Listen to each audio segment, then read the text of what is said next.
Now, last Sunday, I spoke to you about the passion killers.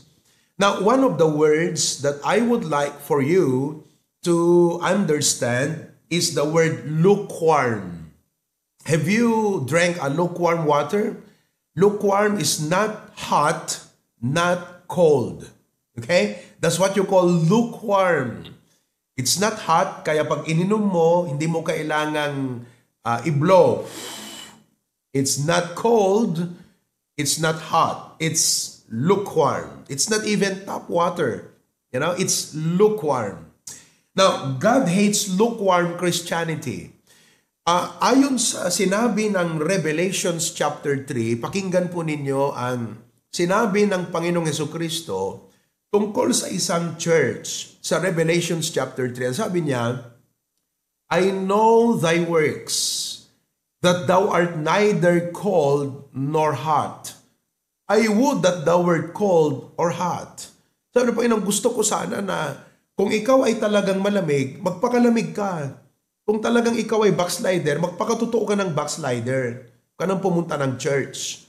Gusto ko na pag pumunta ka ng church, mainit ka. Hindi yung pupunta ka ng church ng Sunday, mula Lunes hanggang Sabado, backslider ka naman. Sabi ng Panginoon, kung talagang backslider ka, magpakatotoo ka ng backslider, huwag ka nang mag-church kahit saan, kahit kailan. Be cold. I would that thou wert cold. If you're cold, then be really cold. God said, if you're hot, then be really hot. If you come to church and you do the work of God, be really hot for God. At God said in verse number 15, ulitin natin, I know thy works, that thou art neither cold or hot. I would, Jesus said, I would prefer seeing you really cold. Not that He is pleased to see cold Christians, but you identify yourself. Thou wert cold or hot. Verse number 16, tignan po natin. So then, because thou art lukewarm. Now, we are going to preach this to you because we do not want what Jesus is about to say to happen in your life. Jesus said, so then because thou art lukewarm and neither cold or hot, I will spew thee out of my mouth. You would like to throw up. Jesus is like, He wants to throw up. When He would see Christians come to church, sit wherever they want to sit, they are not even listening. When the singing is going on, they are not even singing. You don't see them open the Bible. They don't even write notes on their notebook. God is looking at you. And God says, thou art lukewarm. Jesus said, I will spew thee out of my mouth. He's not saying that He will throw you in hell. He just wants to throw up. He cannot accept lukewarm Christianity. Now, I tried to look at I tried to study this a little bit further, and I realized that there are at least 5 signs of lukewarmness. When can you tell that you are living a lukewarm Christianity? Now, yung kaninang Sunday school, napa-smile kayo. Ngayon, napa-seryoso kayo, ha? Okay? Pinag-uusapan natin lukewarm. Now, let's look at the 5 signs of lukewarm Christianity, okay? Now, I do not know if you could write fast, but I pray that you could take down note on these points. Number 1, lukewarm Christians are moved by stories about people who do radical things for Christ, yet they do not do radical things for themselves. Are you that kind of Christian? That when somebody stands up to share about his testimony, his obedience, how that he tried to prove the command of God, and he saw the blessing of God upon his life, that you begin to say, wow, amen, grabe, nakaka-bless naman yung kapatid. Pero ikaw, wala kang ginagawang pagbabago sa sarili mo. You are just blessed with the testimony. Like when a brother say, you know what, I have a lot of needs, but we decided to give our tithe. We decided to give this to the Lord, and God is so good, and iba yung joy namin na kahit wala na iyong perang iyong, alam namin na nasa Panginoon at para sa kanyang kapurihan, para sa kanyang gawain. So ikaw naman yung, wow, amen, nakaka-bless. Pero kung titignan mo yung sarili mo, wala ka namang ginagawa na katulad nung ina-amen mo.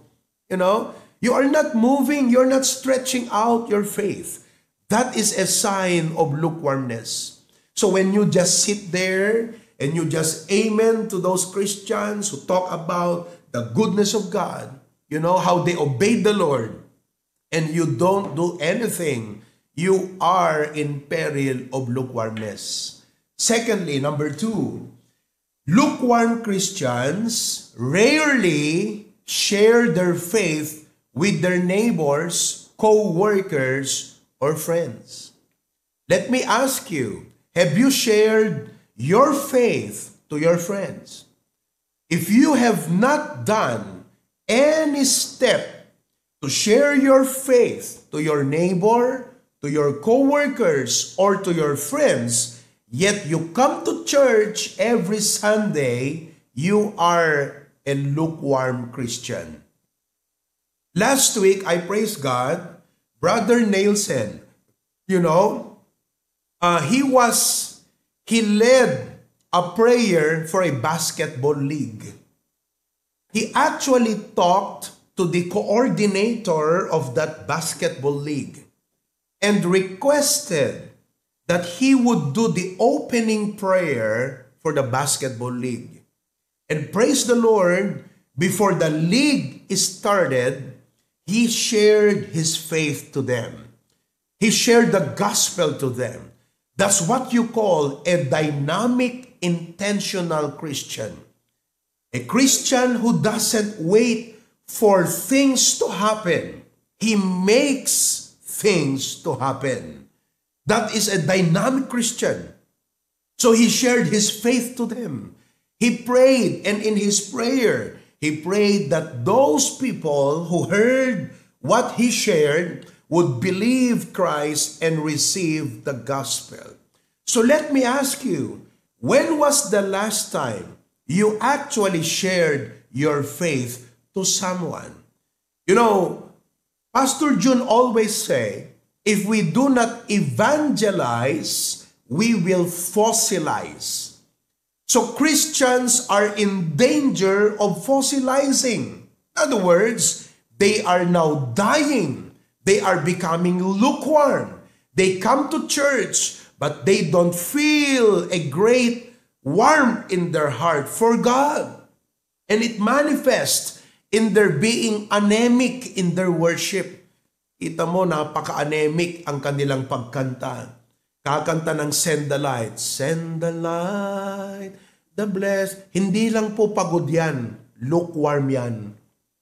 Kasi marami akong alam na mga Kristiyano na kahit pagod na pagod, puyat na puyat pa. Pero dahil excited sa Panginoon, kita mo sa kanilang, sa picture ng mukha, pagod at puyat. But their spirit is warm.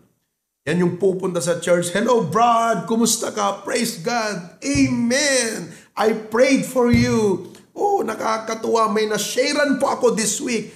Yung mga lukewarm nakaupo lang doon. Are you in danger of lukewarm Christianity? Again, Jesus said, I will spew thee out of thy mouth.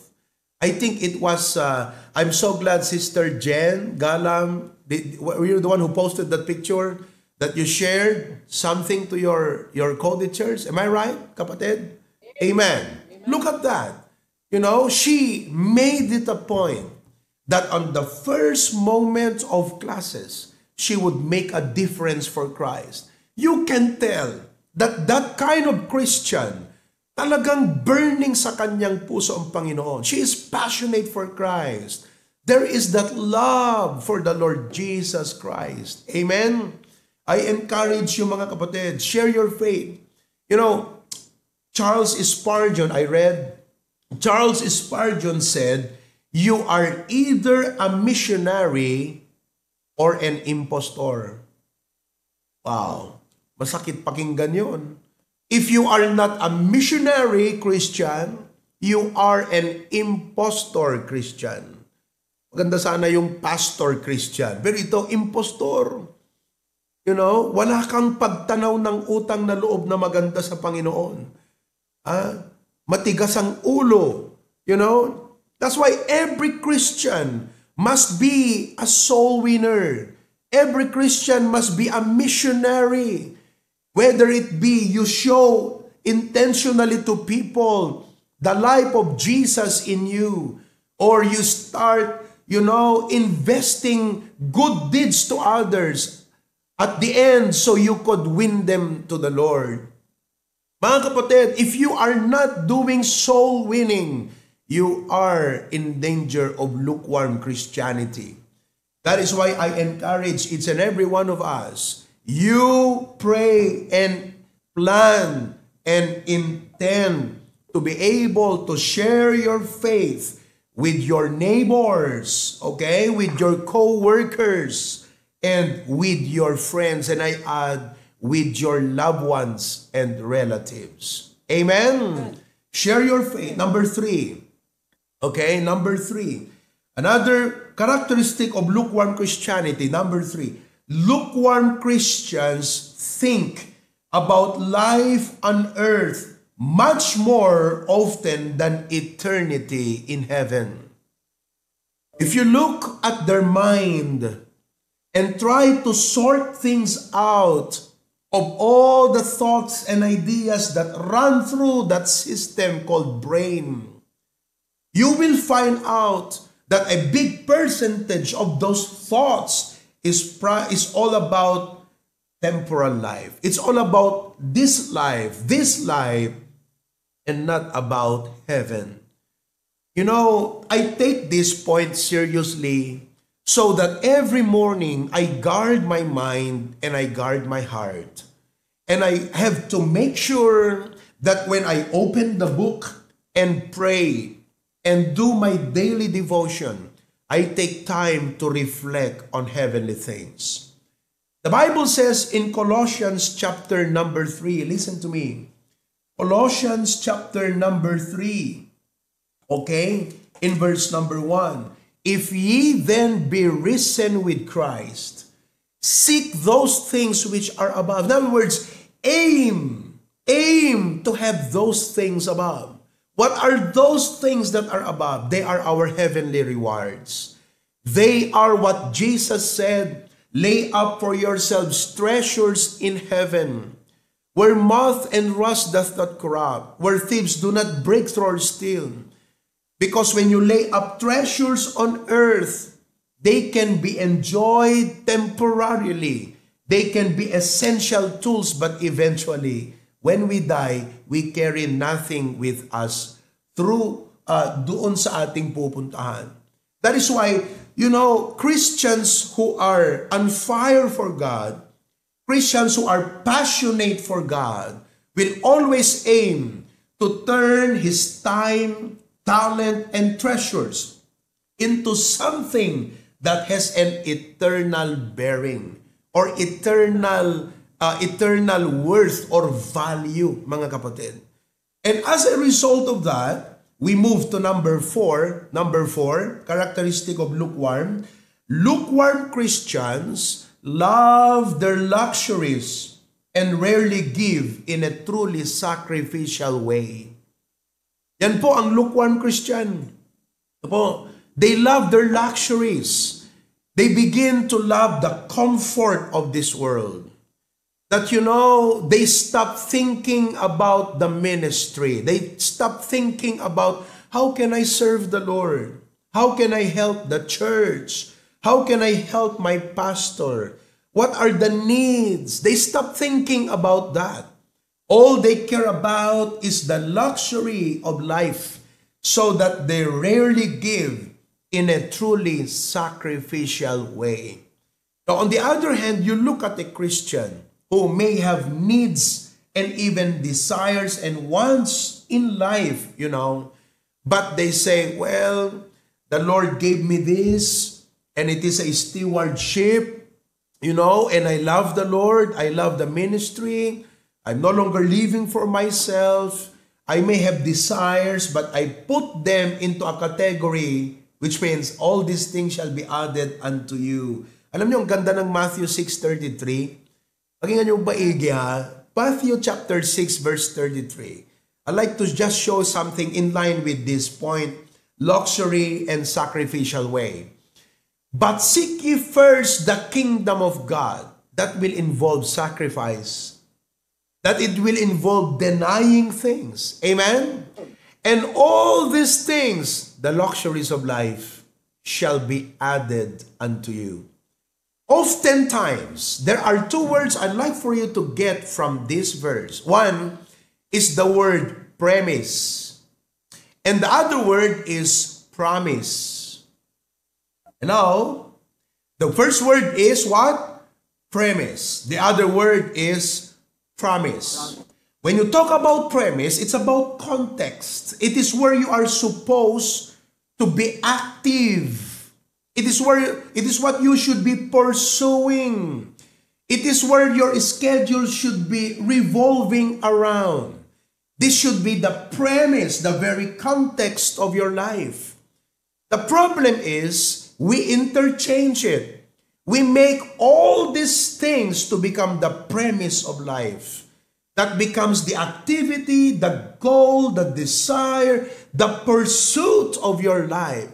All these things, when God said, that shouldn't be your premise because that is my promise. Do you understand? Ang ginagawa po natin na yung promise ng Panginoon, yun ang ginagawa nating premise ng ating buhay. We put so much time, we put so much effort, we make it our goal to have all these things. When God said, no, that's my promise. Your premise should be, seek ye first the kingdom of God. See, lukewarm Christians do not see that point, that they are now making the promise their premise.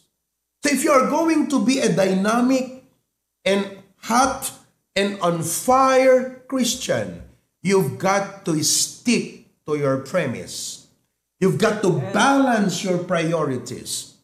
You've got to discipline your lifestyle so that you can make sure that you seek first the kingdom of God and His righteousness.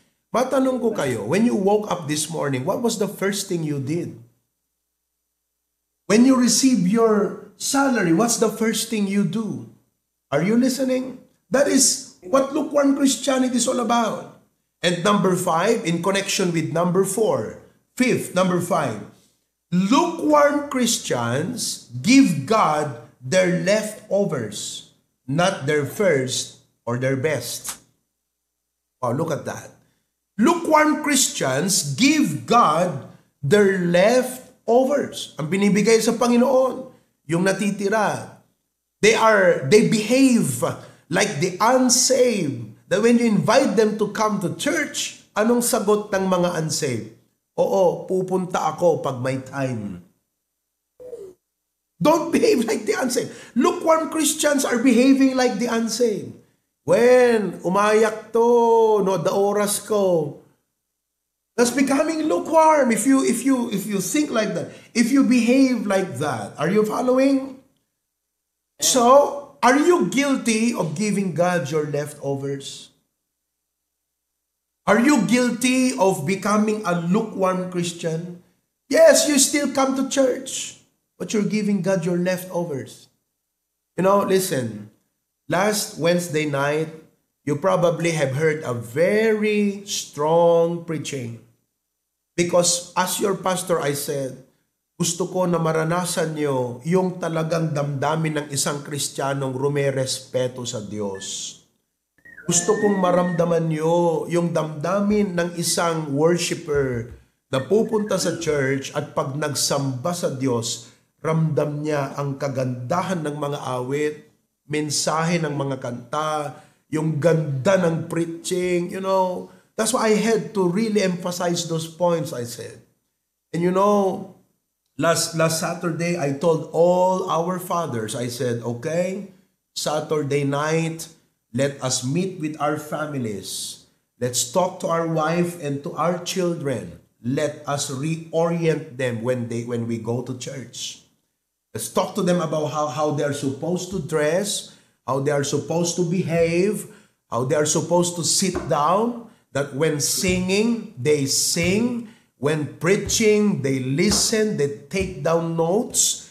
Why? All of this training. Why? Because we want to really feel that what we are doing is a serious matter. We have an appointment with God.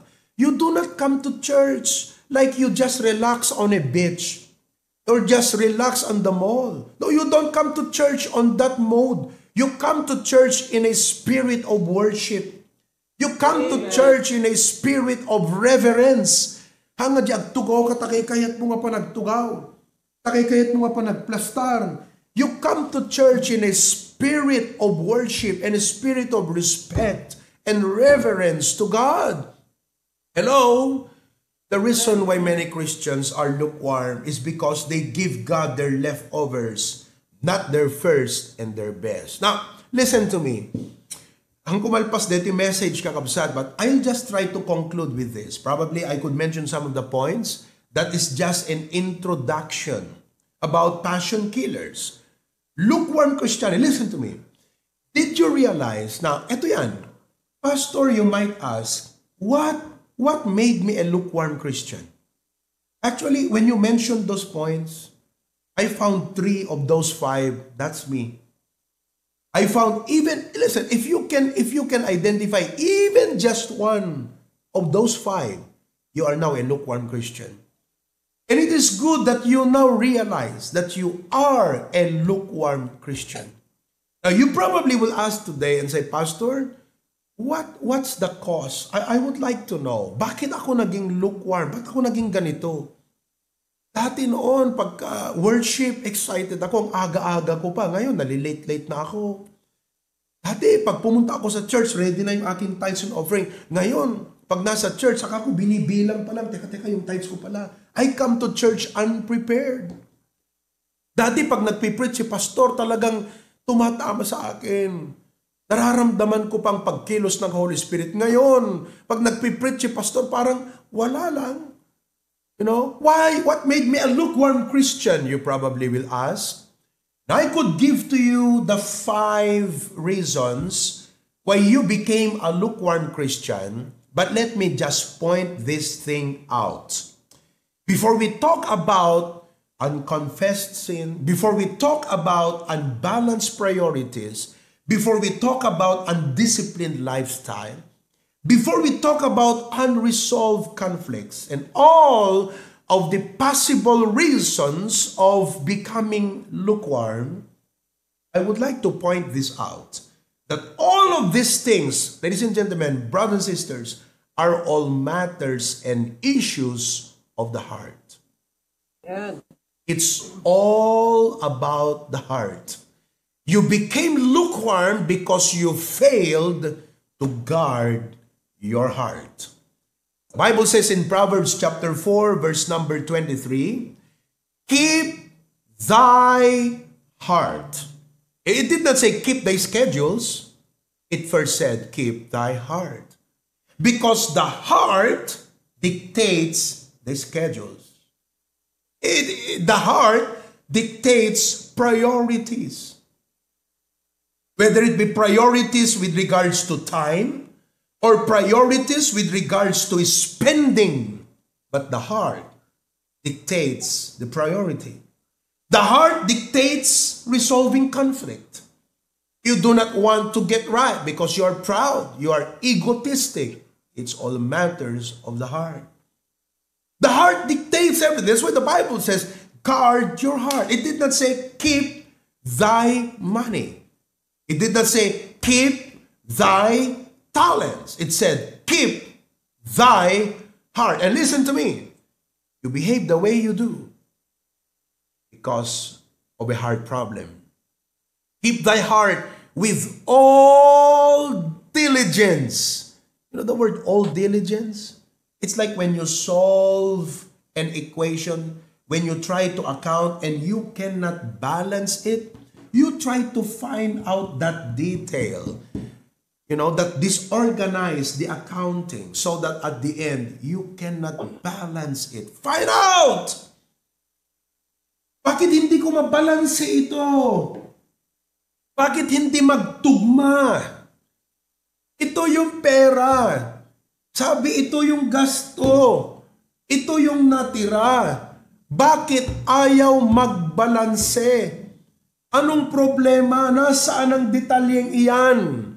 Ladies and gentlemen, all of those unbalanced things in our life are traced to one thing. It's the heart. You can look good, but there's something wrong with your heart. You can even smile at people, but there's something wrong in your heart. You can actually, post on Facebook that you're a happy family. And that's what many people do. But there's something wrong in the heart. So the Bible says in Proverbs 4:23, keep thy heart with all diligence, for out of it are the issues of life. So you saw those bad habits starting to form. You saw those wrong directions starting to manifest. They all come from the heart. You failed to guard your heart. In John chapter 21, verse number 15, Jesus talked to Peter about something. Dito sa John chapter 21. Okay? Tanungin mo yung katabi mo, buhay ka pa ba? Still alive. Amen? In John chapter 21, we find here when Peter, in verse number 3, he said, Simon Peter saith unto them, I go a-fishing. Nakakatuwa tong Pedro na to. Alam mo ba na isa sa mga unang tinawag ni Jesus Christ na maging disipulo niya ay si Pedro? They were actually mending their nets after an hours of fishing. And Jesus passed by that Sea of Galilee. So those guys, one of them was Peter. And he said, sabi niya ganyan, follow me. I'll make you fishers of men. You know what they did? They suddenly dropped their net, left their father, followed Christ, and became fisher of men. Now here, this time, after Christ resurrected and didn't appear with them for a while, Peter said, suddenly, I go a-fishing. Saan galing yung isip na yun? Saan galing yung idea na yon? Saan galing yung plano na yon? All from the heart. He said, I go a-fishing. Balik ako sa dating nila. They said to him, we also go with thee. Pero masaklap eh. Pag may nag-backslide, may sumasama. Kaya magbabackslide na ako rin. Gusto palagi na lang serious mag-preach. Gusto palagi na lang nagpapatama sa atin. Gusto palagi na lang kasalanan ang dinidil niya. Hello? Kiljay si pastor. Ako din, sasama ako. They also go with thee. They went forth, entering the ship immediately, and that night, they caught nothing. Wala sila na pala. Ngayon, pagdating doon sa shore, okay? Verse 4, but when the morning was now come, Jesus stood on the shore, but the disciples knew not that it was Jesus. Can you imagine that? They've been with him for 3 years. They could hardly identify Jesus. Hira, no? Nakalimot agad. Naranasan mo na yung namit yung isang tao na, kilala ka niya. Tapos, nahiya ka sa sarili mo. Sino ba to? Parang ganun yung mga disipulo. Hindi nila nakilala ang Panginoon. Then Jesus saith unto them, Children, have ye any meat? Sa boses pa lang dapat, nasabi na nila, si Kristo yun Pero mo yung kasama mo ng 3.5, hindi mo pa na-master yung timbre ng boses. They should be able to identify, hey, that's Jesus. But this time, ano sagot nila? Sabi nila ganyan, no, O biro mo yan, no? Parang kausap lang yung kasama nilang mga mangingisda. And he said unto them, cast the net on the right side of the ship, and ye shall find. They cast therefore, and now they were not able to draw it for the multitude of fishes. Di nagkaroon ng miracle. Therefore, that disciple that Jesus loved said unto Peter, it is the Lord. Doon pa lang nila na-realize, si Kristo yun. Pero mo yan, sa tagal mong pagiging lukewarm, kapatid, di mo na ma-identify ang Panginoon sa buhay mo. Oh, come on. Huh? And the other disciples came in a little ship, for they were not far from land, but as it were 200 cubits, dragging the net with fishes. And as soon as they were come to land, they saw a fire of coals there, and fish laid thereon and bread. Jesus said unto them, bring of the fish, which ye have now caught. Dalhin nyo mga isda rito. Madami doon, ha? Oh, andun yung tilapia. Alam nyo bang English ng tilapia? St. Peter fish. Oh, may bukto, may ipon, kakabsat. Dapat siguro kipi. Dami, laman. Nung net. Okay? Verse 12, Jesus said unto them, binilang pa pala. Binilang, ha? 11, Simon Peter went up and drew the net to land full of great fishes. Hindi po maliliit yung nahuli, ha? Malalaki ang nahuli. Great fishes. 153. Ang dami no, ilang kilo yun? Siguro tonelada na yan. For all there were so many, yet was not the net broken. Jesus said to them, come and dine. Kain na tayo. Walang imik yung iba. Walang nagsasalita. Kaya sasabihin ng Panginoon. Jesus then cometh and taketh bread and giveth them and fish likewise. And then, in verse 15, ito na. So, when they had dined, Jesus saith unto Simon Peter, Simon, son of Jonah, lovest thou me more than this?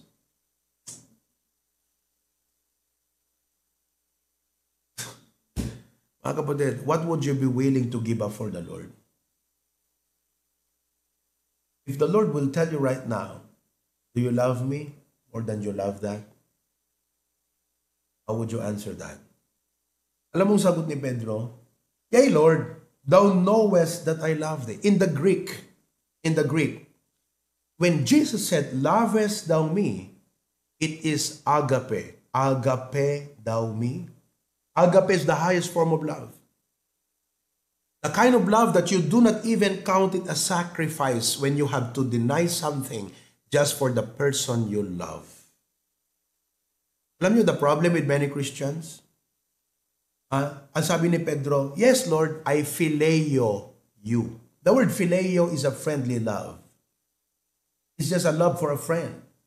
But Jesus was asking, do you agape me? Peter said, yes, Lord, I phileo you.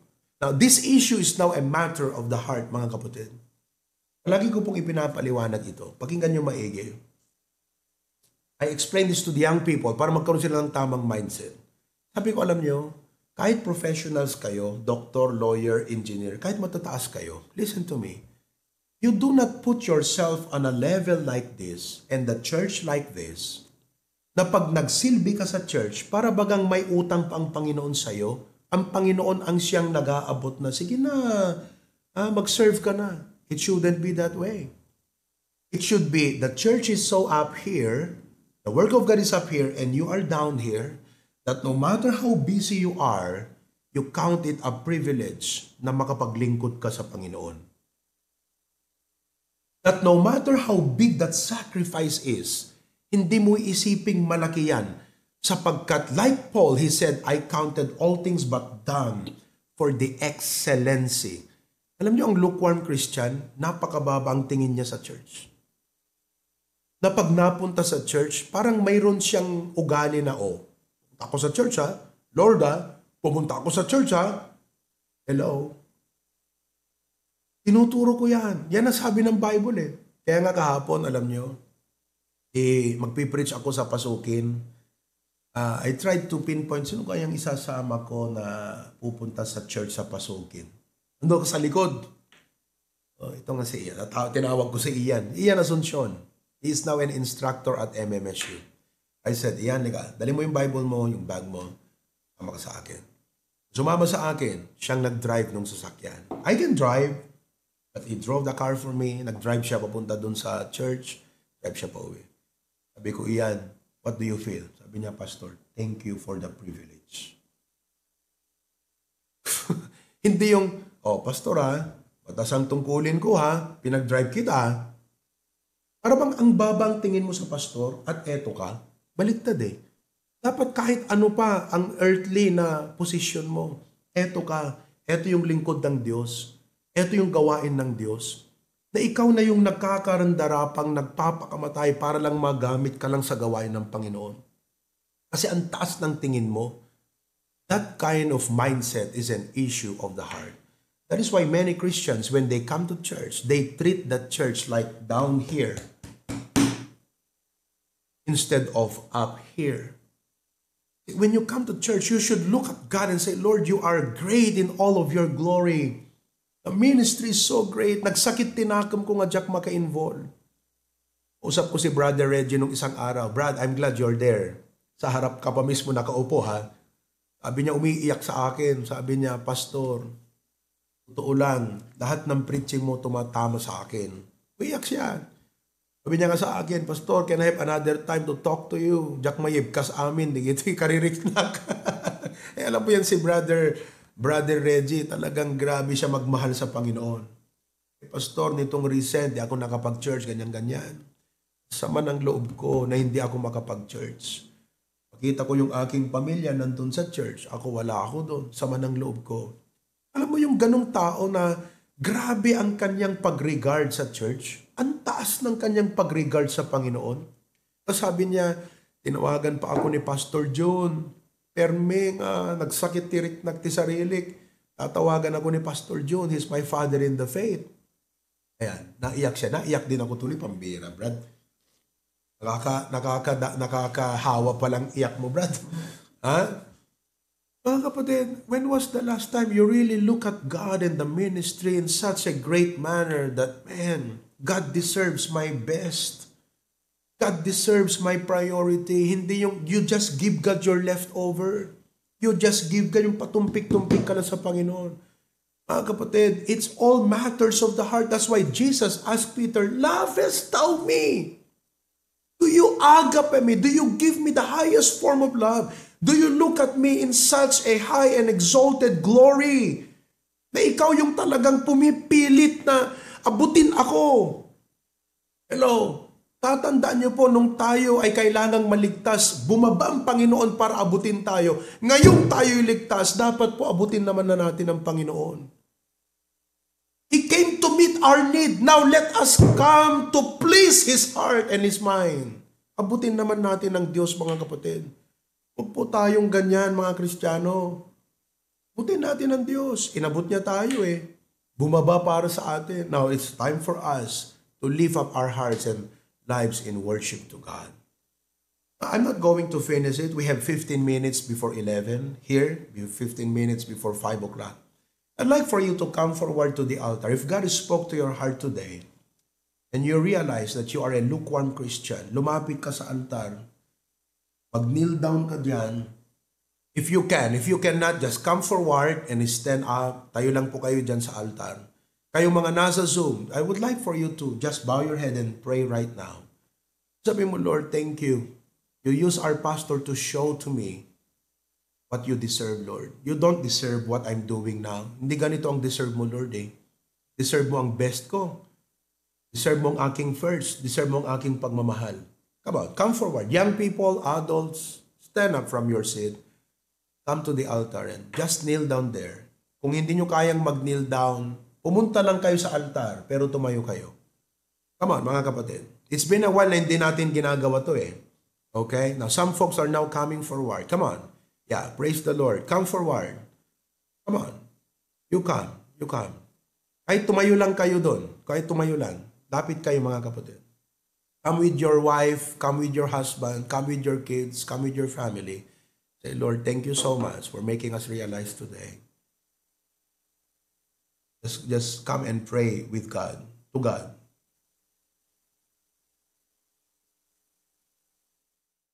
Let us pray, Lord, Wow, thank you for your word. It is sharper than any two-edged sword. Thank you for convicting us today. Everyone in the sanctuary are praying, whether kneeling down, standing up, or sitting down. But I know everyone has been touched and blessed by your word. And I pray that we will go transformed. There's only one thing, Lord, that you are pointing out to us right now. And that is, do we really love you, dear God? Because if we do, it will manifest in everything in our life. It all starts in the heart. Thank you for showing us the danger and how you hate lukewarm Christianity. That you said, I'll spew thee out of my mouth. Amo mairusok apo, nga makakita, iti klase iti panagserbi nga na baaw apo gan ka. That's why I had to challenge our people. Lord, remind them. I know many of them are on fire. Many of them are faithful and committed. And if they are committed, this is a comfort to them. This is an encouragement to them na lalo pa nilang pag-igihin ang kanilang pagsisilbi sa iyo. But if there are some lukewarm Christians, may we be convicted to repent from our wrong ways, to get right in our hearts with you. Thank you, dear God. In Jesus' name we pray. Everyone says, Amen.